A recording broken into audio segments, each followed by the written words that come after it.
Hello, I'm Ashley Wysocki, Director of Community and Library Services, and this is Rita. This year we celebrate the 50th anniversary of our Central Library. Opened in 1975, the library expanded significantly, and in 1994 it included a 300-seat theater, meeting rooms, and the largest children's library west of the Mississippi. Rita was our mascot. In this film, she and her sidekick Rusty met a computer named George. Together, they explored a brand new automated book materials handling system, one of the first of its kind in the nation. Long since replaced and modernized, Rita and all the books rode the belt. We hope you enjoyed this fun, family-friendly episode of FlasHBack.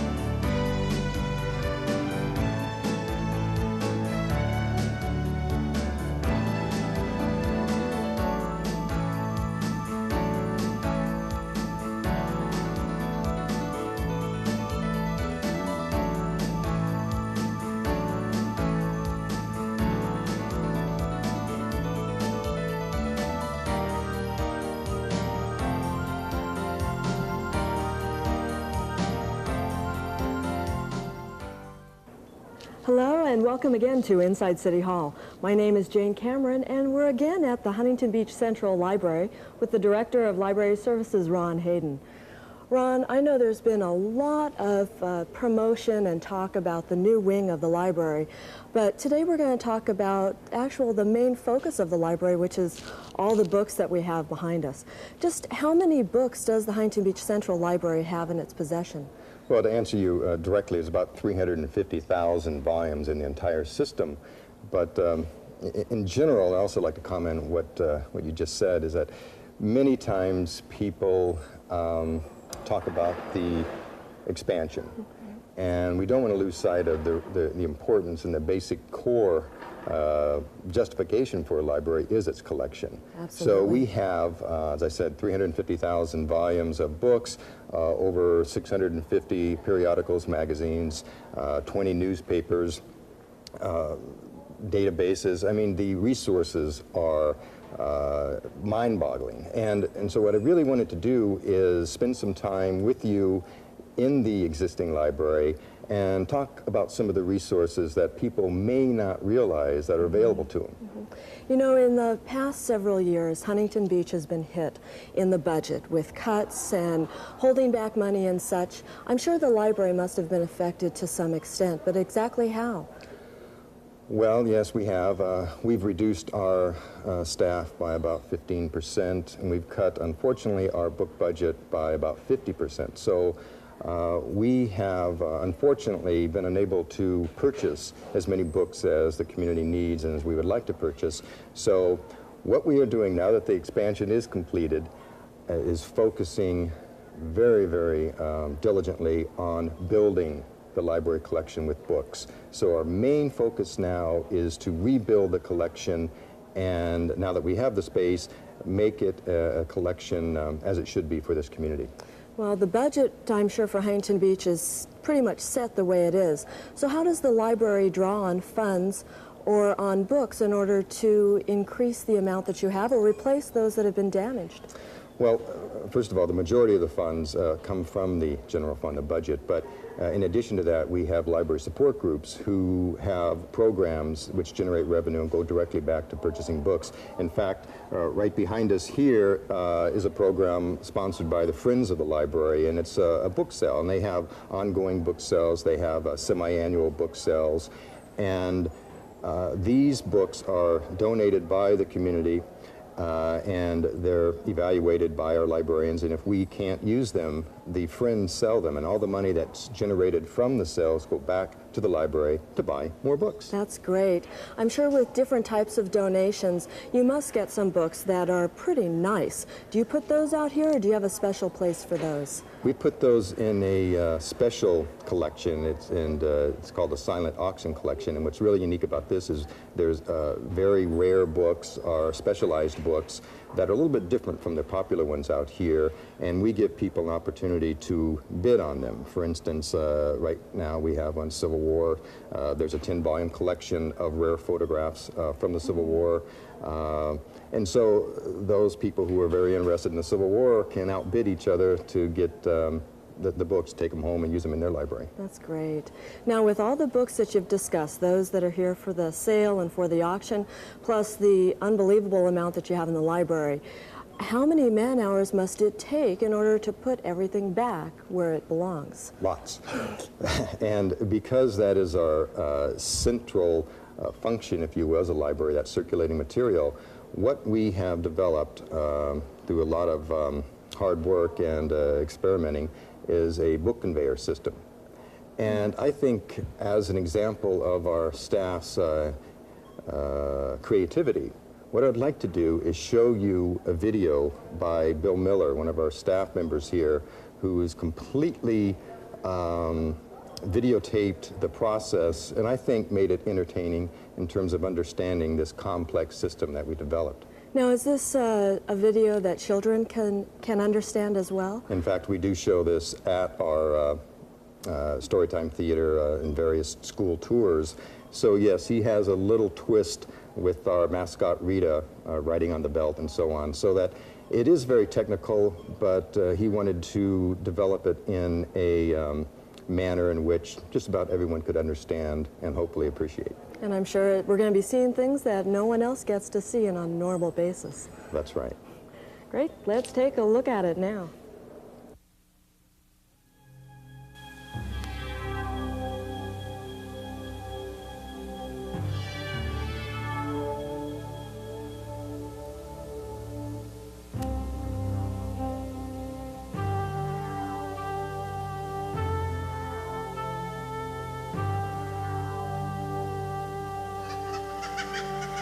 Once upon a time, at a very big library not far away, the people who lived there decided to make it bigger and better.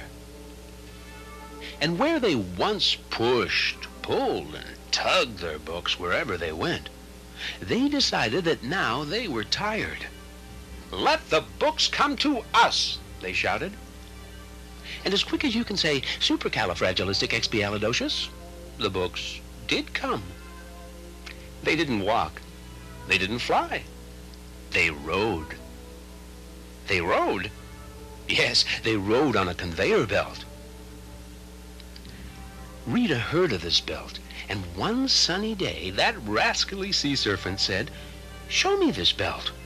No one has seen a conveyor in a library. No one in the whole wide world. Let me see this belt." "We will come too," said Rita's friends. So off to the library they went. "Who knows about this conveyor belt?" asked Rita at the friendly reception desk. "George," said the smiling lady. "George, the conveyor brain. He lives in a secret room in the bottom of the library." "Then I will talk to George," said Rita, and off he went.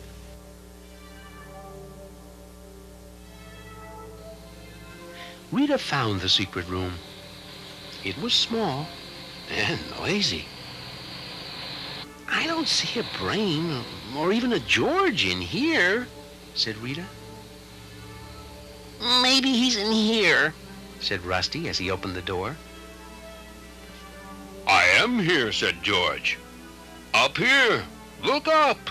Those are my control circuits." "We came to find out about your conveyor," said Rita timidly. "Certainly," said George. "I will tell you everything, Rita. Look here." The conveyor belt is really two separate belts, one for adult books and one for children's. People put books in the outside book drop or in the inside book drop, no matter. The books ride the belt. The adult books go to adult pre-shelving. Children's books, of course, to children's pre-shelving. It's a very long trip. The books like the ride, and the humans aren't as tired anymore. Come, let me show you. "Let me return my book," said Rita. first at the drive-up book drop outside. One book at a time, Rita. And then at the inside book drop. Hey, that's easy and fun. But where did they go? First, they must slide down shiny metal chutes, said George. They slide down, down, until they find the belt. Then they ride.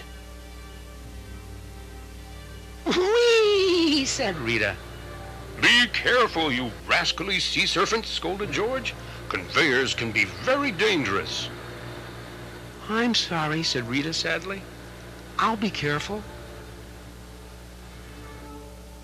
Rita rode and rode and rode and rode.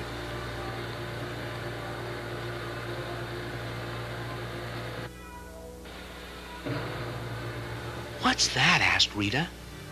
My electric eye. If too many books get together, my eye turns the conveyor off so they don't get hurt.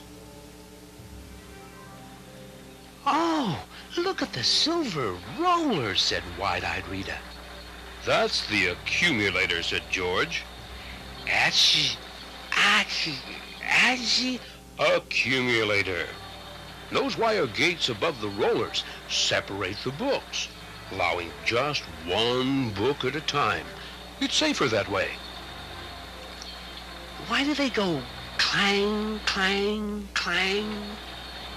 The gates have weights on them to keep bad books from turning the gates over and stopping the belt. Sounds like a train, said Rusty. Careful, Rusty. Those micro switches tell the gates when to open. Don't break them. Rita rode some more. What's that axe doing there? Asked Rusty. That's not just an axe, Rusty. It's a laser beam. From those lasers up there. Every book in the library has a barcode and a sort code. My lasers look at these codes and tell me which bin to put the book in. Here, I'll show you. Now the book travels along the belt. When my laser reads the barcode, it sends it to me, so I can tell the library computer to check the book in. When the laser sends the sort code, I can tell the correct diverter to divert the book into the proper bin. Diverter? It's a pusher of sorts, said George, like this. Don't get too close, Rita. Oh! Will you be a good sea serpent, please? Yes. But what makes the diverter work? Air. Lots of air. Pneumatics, we call it. My compressor blows air all day and most of the night. What happens to these books at the end? Asked Rusty. The lasers didn't read both the sort code and the barcode. Humans check them in manually. Rough sort them in pre-shelving. Then take them to the stacks to be shelved. But what if there's trouble? Asked Rita. You can push that red button by Rusty. Or, Rita, go ahead, pull that emergency cord. The belt stops instantly. To start it up again, when the trouble's over, just turn a key. Well, I've got to be going now. I've shown you everything. Thanks, George. Yeah, thanks. As Rita checked out some books, the rascally sea serpent was very, very happy. There was a conveyor in a library, and it was Rita's library. And Rita had seen it all.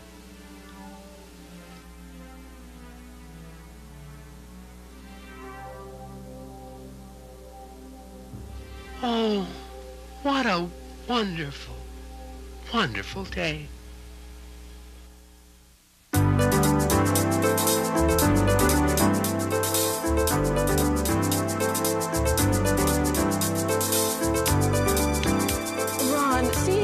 video about the conveyor system is such a technical aspect of the library. It's unbelievable that you have something like that in a building of books. Yes, and not only do we have the conveyor system, which you're right is technical, we have on the other end of the spectrum an area that is completely artistic. And this particular gallery is sponsored by the Arts Associates. And it is a space in which local artists can exhibit their works, watercolors, oils, sculptures, ceramics. And because we have about 5,000 people a day visiting us, it's a very good opportunity to show their work and also give the people an opportunity to experience art. So we not only have this space, we're also expanding the galleries to include the Huntington Beach Art League. So as people come to the library to get their books, to see a play, to educate their children, they can also come within the library and see exhibits of art. Let's bring it back to books, though. This is unbelievable and very beautiful. But libraries, to me, bring in that sense of history. Do you have any department or division within the library that really hits home the idea of having that historical presence that is available in books? I'm glad you asked, Jane. We went from technical to artistic, and now I think we need to go to the historic. We have a 13,000 volume collection of genealogy materials. And what I'd like to do is show you that collection and tell you a little bit about how we operate the genealogical collection. Okay, if you lead the way, I'll follow. Let's go.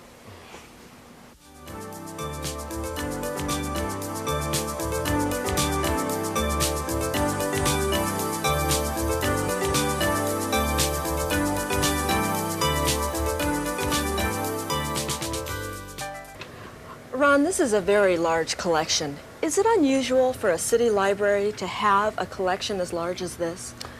Well, it's almost unheard of in that there are over 12,000 volumes of genealogical material here. So for a city library to have that much information in one area is amazing. How does it compare to maybe what other libraries in the area have to offer? They normally have one or two shelves, not a whole collection with varieties of census records, birth, death, marriage, ship records as people coming over. There's also church records. In fact, I pulled a couple. Yeah, I saw you grab those off the shelf. Yeah, and there are some areas across the country that did not have accurate means of recording the record, so others have actually gone into their cemeteries and performed rubbings. In fact, I have one here, The Shadows of the Past. It's tombstone inscriptions in Tulsa County, Oklahoma, Volume 2, nonetheless.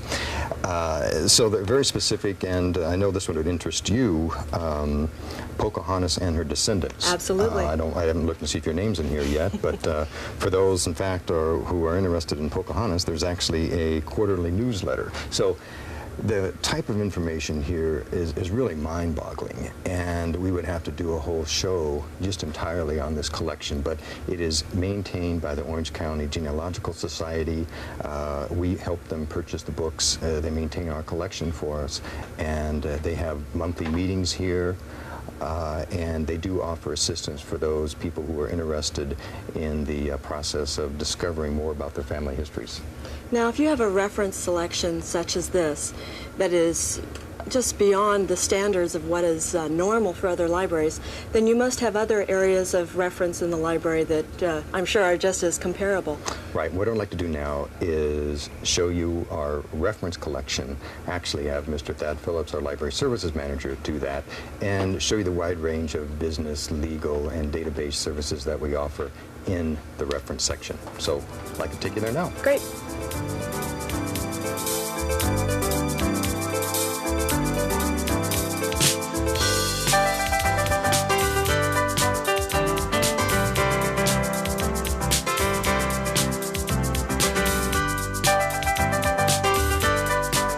We're now talking with Thad Phillips, one of the library services managers. Thad, Ron directed me over here because he said you have an immense reference collection. But what areas do you actually have in here? Some of the specific areas we have is the career section. We get lots of students and just general public who come in are looking for a job. So we have built a strong career section so that they can come in here and hopefully locate a job through our resources. Great. What other sections do you have? Other sections that we have is the law section, which people do research. They get a traffic ticket, they come in and they look up the law so that they can go fight it in court. Now, how about people that have to get into medical or legal situations? We have a large collection. We have the Harvard the Harvard Medical Newsletter. We have the Mayo Clinic newsletter. In addition, we have specific resources for people looking into medical problems.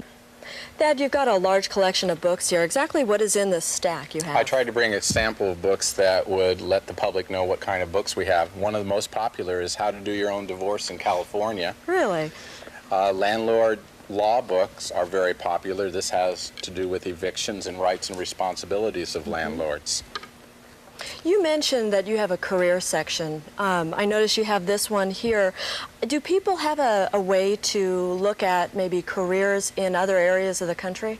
Yes, we subscribe to the Job Bank series, which features every major city in the United States. So people can come here, go to the career section, look for their specific city, and find out who the largest employers are. Also, in our business section, which is, I think, one of the largest at any public library in Orange County, they can come in and do research on the particular company so that they're prepared when they go to the interview. Great.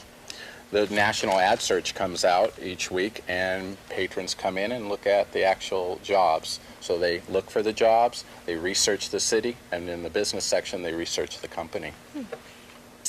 We get lots of requests for medical research. People go to the doctor and need information, so we're very sensitive about that issue. But Current Therapy is one of the books that I recommend to patrons so that they can come in and find out what the latest medical research is on their particular illness. The PDR, which is the physician's desk reference, is very popular. It gives you information about the prescription drugs, and patrons come in there and use it. One of the most popular research sources on Saturdays is Consumer Reports. People are going out shopping, and they come in, and we give them Consumer Reports, and they're able to research the product and then go out and purchase it. Great. You know, you've got a lot of books here. Is there anything that maybe simplifies research and maybe doesn't make it as time-consuming as it could be? Certainly. More and more reference sources are coming out on CD-ROM products. Right now we have two products, the Los Angeles Times and the Orange County Register, on CD-ROM. It's the full text. You can go and enter any search that you want. Say you're taking a trip to Washington, D.C. You put in Washington, D.C. and hotels, and that CD-ROM will search those terms and find articles that are specific to what you're searching for. In the past, if you looked in a Reader's Guide to periodicals, you wouldn't be able to join those terms together. And so the computer allows us to combine word terms and search and narrow the search so that you find exactly what you want. So it's made the search a lot easier. That's great. In addition, we have InfoTrack stations, which index magazines. So we've tailored our subscriptions to what's indexed on the magazine index, InfoTrack. So students, the public, come in, type in any search they want, and then they print out the citation and go to the periodicals department and obtain the magazine article. Now, you've mentioned books and magazines. What about newspapers? Do you collect Newspapers those? are also indexed on the InfoTrack station. We have back issues not only on CD-ROM, we have them on microfilm, and recently the Huntington Beach Historical Society donated back issues of the Huntington Beach Independent. That's great. Now, Thad, what about those people that are working maybe during the day, can't make it into the library when it's open? I know that there is a modem number. The number is 842-0763, and they can dial that from home, but exactly what does that do? You can be at home, you can be at your office, and dial directly into our computer catalog. You can do keyword searching just as you can on a CD-ROM product. You can type any term in. For example, you could type in the word Steinbeck and do a search on all words, and find all the books, the videotapes, anything dealing with the author Steinbeck. You can find criticisms, so students can use that same search to find criticisms and do research. Unbelievable. It's very, very, amazing from how we used to do our researching. Huh. Now, you've got the reference library section here at the Huntington Beach Central Library. What about the branches? Do they have the same type of information? Well, they have smaller collections, but they do have reference resources there, and John Halverson would probably be better to introduce you to the branch system. Great. Thank you, Thad, for talking to us. Thank you for visiting us. In fact, let's go talk to Jan Halverson, one of the library services managers, about the branches.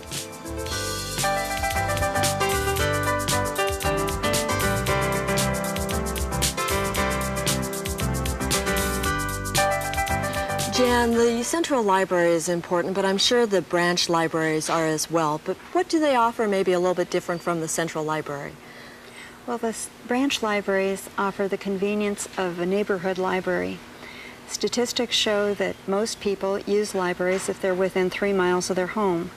And most children like to go to the library right after school to help with their homework. Senior citizens that don't have transportation find it difficult to go to the Central Library.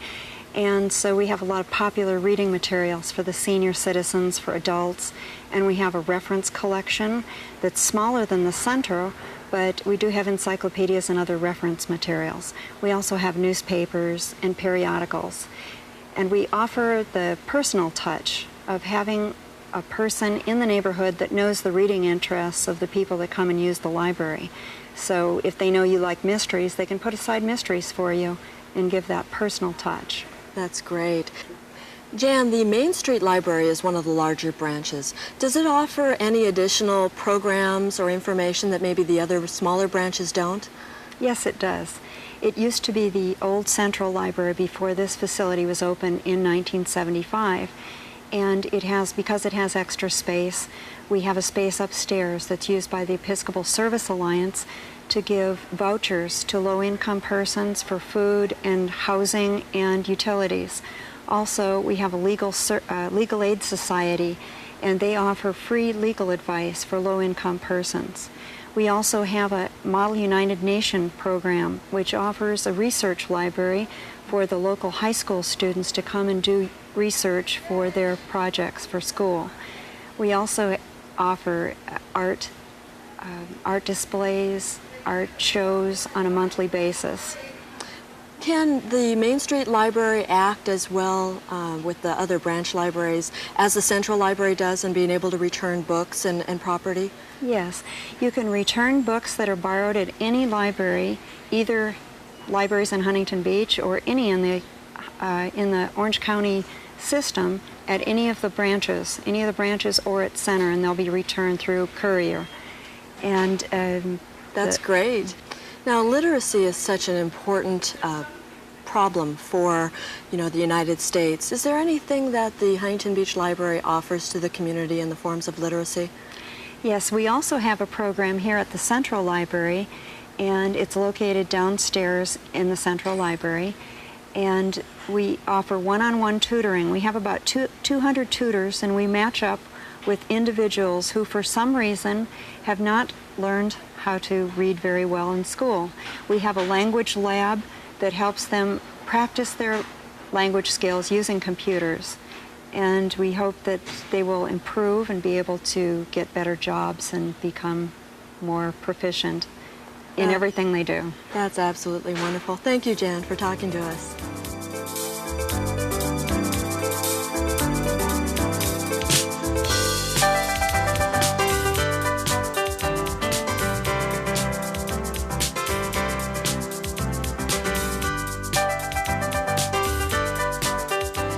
Ron, we have seen so much in the library today, and combined with the other show that we did here, I just cannot believe that the employees here at the library are able to do everything that is offered here.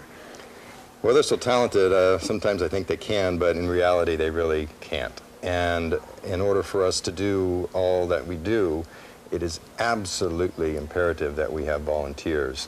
And we have 10 library-affiliated support groups.